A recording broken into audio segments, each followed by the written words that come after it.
Counting యథావిధిగా అధికారులు నిర్వర్తిస్తున్నటువంటి counting బాగానే ఉంటుంది. గెలుపు మీద నాకు పూర్తిగా నా టీచర్ల మీద కాన్ఫిడెన్స్ ఉంది. నా గెలుపు కంటే ఎక్కువ కూడా నా టీచర్లు ఒక ఎజెండా పెట్టుకున్నారు. ఆ ఎజెండా పరిష్కారం కోసం నన్ను గెలిపించబోతా ఉన్నారు. డెఫినెట్గా 12,037 ఓట్లు వస్తే ఫస్ట్ ప్రియారిటీతో గెలిచినట్టు. నేను 12,800 నుంచి 13,800 దాకా కొంచెం అటు ఇటు అయినా ఫస్ట్ ప్రియారిటీ ఓటుతోనే నేను గెలవబోతా ఉన్నాను. మొత్తం కూడా మీరు 3 జిల్లాలలో తిరిగారు. పోలింగ్ కూడా చూసాము. పోలింగ్ పర్సంటేజ్ కూడా ఎక్కువ ఉన్న పరిస్థితి కనపడుతుంది. మొత్తం చూస్తుంటే అభ్యర్థులకు ఎట్లా ఉండబోతుంది మొత్తం? అంటే నేను 3 జిల్లాలు ఈ ఎన్నికల్లో తిరుగుతున్నటువంటి వైనం కంటే కూడా ఎక్కువగా 15 సంవత్సరాలుగా రాష్ట్రంలోని ఉపాధ్యాయుల కోసం, అధ్యాపకుల కోసం పోరాడుతున్న వ్యక్తిని.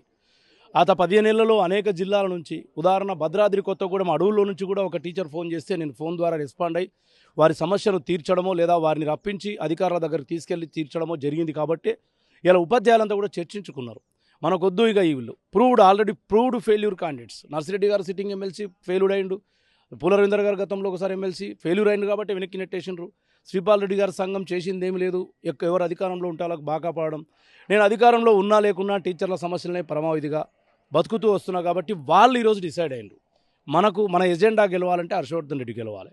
సో నేను ఆత్మవిశ్వాసంతో చెప్పడం లేదు, ఉపాధ్యాయుల విశ్వాసాన్ని బేరీ చేసుకొని చెప్తా ఉన్నా. డెఫినెట్గా ఫస్ట్ ప్రియారిటీ ఓటుతో మళ్ళీ మేము ముందుకు 3-4 గంటలకు వచ్చి నేనే మాట్లాడతా నా ఉపాధ్యాయులందరి తరఫున. హర్షవర్ధన్ రెడ్డికి అభ్యర్థిగా ఎవరు ఉండబోతున్నారు మొత్తం గెలుపు? ఇక నేను అంటే మామూలుగా డెఫినెట్గా ప్రతి క్యాండిడేట్ కంపేర్ చేసుకుంటాడు నేను ఎవరితో పోటీ పడుతున్నాను. నాకు ఎవరితో పోటీ లేదు, నా ఉపాధ్యాయులే నన్ను గెలిపిస్తున్నారు. మేబీ ఇంకా ఎలక్షన్ అయిన తర్వాత ఫస్ట్, సెకండ్, థర్డ్, ఫోర్త్ ఉండొచ్చు. నాకున్న సమాచారం మేరకు కాస్త పులరవీందర్ గారు ఏమైనా వెనుక ఉంటాడేమో అని నాకు అనిపిస్తుంది. అది కూడా లార్జ్ డిఫరెన్స్తో. ఆయన ఏదో నాకు 12,800 ఓట్లు వస్తే ఆయనకు 11,900 కాదు, సెకండ్ బట్ లీస్ట్ ఓట్స్.